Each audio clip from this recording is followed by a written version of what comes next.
What's going on, everybody? My name is LuckyBunz, and in today's video I'm going to be showing you the fastest way to get money in Pokemon Brilliant Diamond and Shining Pearl. Now before we get started, as always, if you guys do end up enjoying the video, please make sure to smash that like button down below. It helps me out a ton with the YouTube algorithm. But with that being said, let's go ahead and get started. So I feel like I should probably just say this in the beginning. This video is just vanilla gameplay. There are no exploits or hacking that are going to be going on. If you want to play the game normally, then this is going to be the best way to get money. So you're going to need two things. You're going to need the Amulet Coin and the Versus Seeker. So you can get the Amulet Coin from Hearthome City in Amity Square. It's going to be all the way in the back. Now, in order to get to Hearthome City, this is going to be in between the second gym leader and the third gym leader.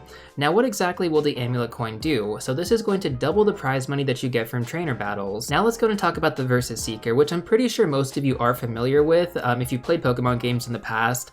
But regardless, I'm just going to go over the quick details right now. So you can actually get this from Lucas or Dawn depending on who you ended up picking as your gender role in the start of the game, and you're going to get this after you go through Cycling Road, again after the second gym leader. This is pretty much guaranteed as long as you keep progressing through the game, so I'm pretty sure most of you guys already have it.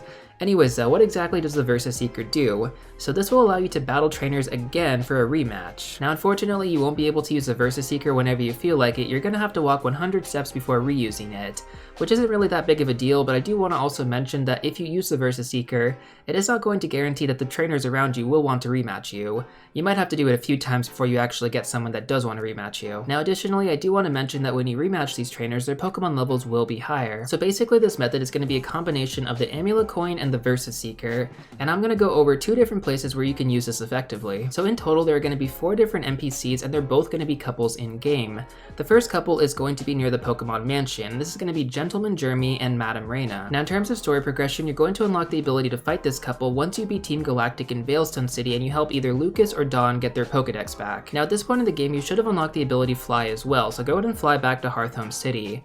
Now from here, just go south along the path, and you want to go all the way down to the Poke Mansion. If I didn't mention this earlier, these are going to be one-on-one battles and not a double battle, even though you might encounter them as a double battle initially. So Jeremy is going to use a Chatot, and then Reina is going to use a Roselia, which does have poison points, so you might want to bring some antidotes as well. So once you go through and rematch them for the 3rd time, their Pokemon levels are going to cap out at level 40, which really isn't too bad. So before you do anything, I want you guys to go to your settings and turn your text speed on to fast. Additionally, I want you to also turn off battle animations. Now with that being said, for your lead Pokemon, you want to obviously equip it with Amulet Coin, but you also want it to be able to one-shot both Roselia as well as Chatot. Now whichever move that may be, you want to make sure that you put it in the first slot. So you can adjust this by going to the summary of your Pokemon, checking the moves, and then swapping them accordingly. Now following that, I want you guys to register your Versus Seeker as your quick select option by pressing the start button, but do not register anything else. And then finally, I want you guys to get on your bike, turn on your Pokétech app, go to the pedometer, and then just do circles around this little area until you get to 100 steps.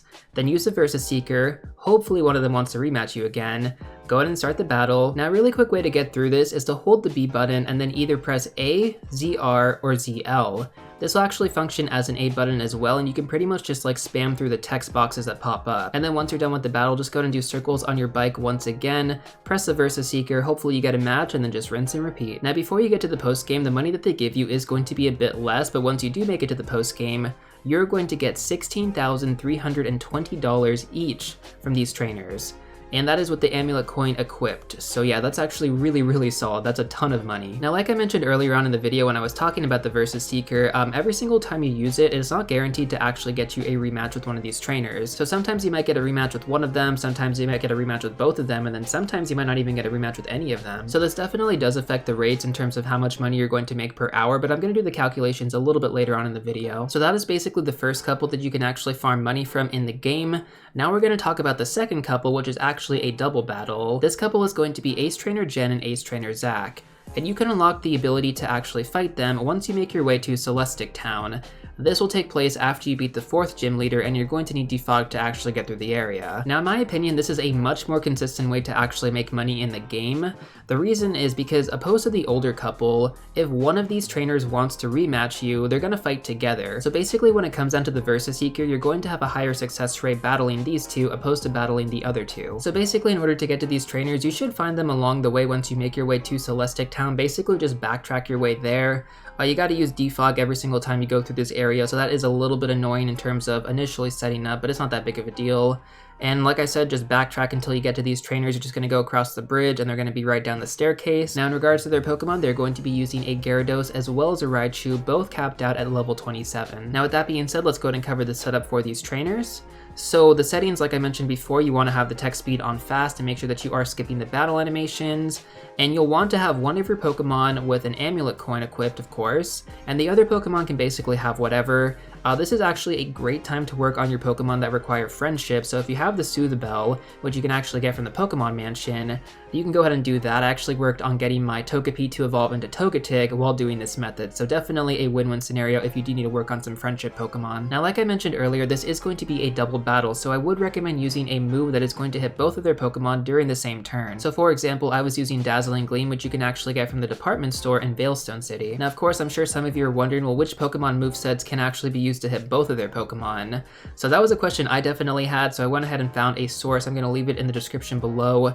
This has an entire list of every single move that is available that will hit both of their Pokemon. So I definitely do recommend going through that entire list and finding which one of your Pokemon are going to have applicable movesets.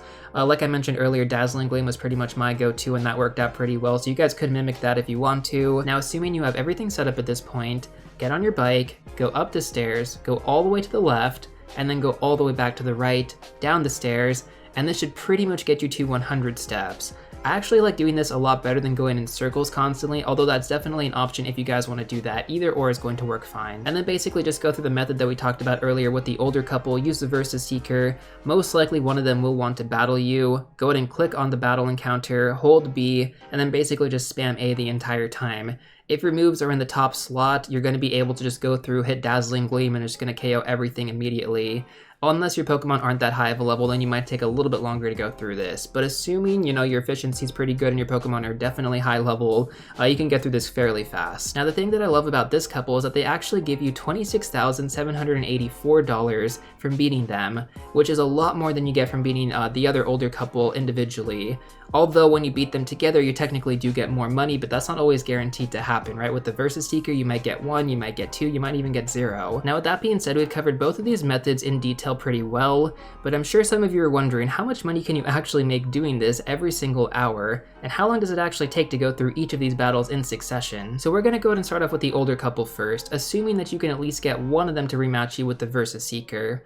So this is going to take you about 45 seconds, going all the way from the time it takes you to cycle around to the battle encounter and completing it, and then going back to cycling. Now when it comes down to the double battle with Jen and Zach, this is going to take you about 60 seconds in total to go through the cycling and then to go through the battle itself, because again, it is a double battle, so it's going to take you a little bit longer. But honestly, for the money that you get out of it, I wouldn't say that's too bad. So basically, in a perfect world, if you were able to get the Versus Seeker to at least get you one rematch every single time with the older couple, you should get about 80 attempts every single hour, which is going to come out to $1.3 million. That's actually insane. That is over the max cash. The max cash is actually $999,000. Now following that for the ace couple, same thing applied. If the Versus Seeker worked 100% of the time, you would get 60 attempts every single hour, which would come out to 1.6 million. Yeah, that's actually insane.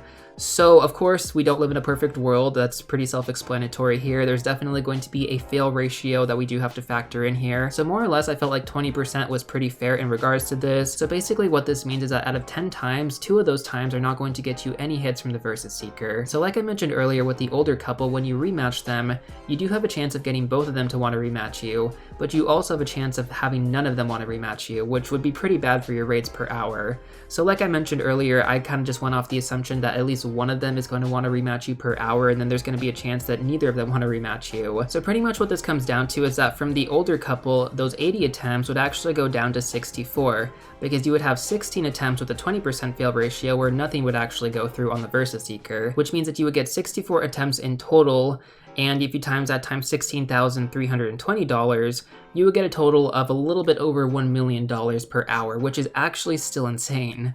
Now, if we go over to the ace couple, we have 60 attempts, right, in a perfect world, but we also have a 20% fail ratio, which means that we're going to do 60 minus 12, which would be the failed attempts every single hour from the Versus Seeker, and then that would bring us down to 48, which we would then multiply times 26,784, bringing us to a total of 1,285,000. So significantly more, which means that when it comes down to it, you would actually get your money faster going through the ace couple opposed to the older couple. Now, quick disclaimer, I do want to mention that this is going to be an estimate in terms of how much money you can get per hour. You might get a little bit more, you might get a little bit less. It really depends on your RNG with the Versus Seeker. Now, with that being said though, 999,000 is going to be the maximum amount of cash you can have in game, so if you get to that point, don't keep battling, make sure you go and spend it on something. Now finally, for those of you that made it this far into the video, I do have a bonus tip for you, and that is going to be to have some Pokemon with the ability pickup. So basically what this ability does is that after you go through a Pokemon battle, or you go through a Pokemon encounter, or even you catch a Pokemon, that Pokemon with the ability has a chance to pick up an item in game. And I believe you get access to every single item in game after you make it past level 11 with that Pokemon. So it's actually pretty good. Now, I do want to also mention that the higher level the Pokemon is, the better chance you have of getting rarer items in game. So I definitely do recommend doing this because it's kind of like knocking out two birds with one stone. Basically, while you're going through and you're getting money and you're also getting experience, you could also be getting really rare items in game like shiny stones, which you can then use to evolve Pokemon like Togekiss or Roserade. And believe me, it actually takes a really long time to get these items because you have so many other available items on the drop table.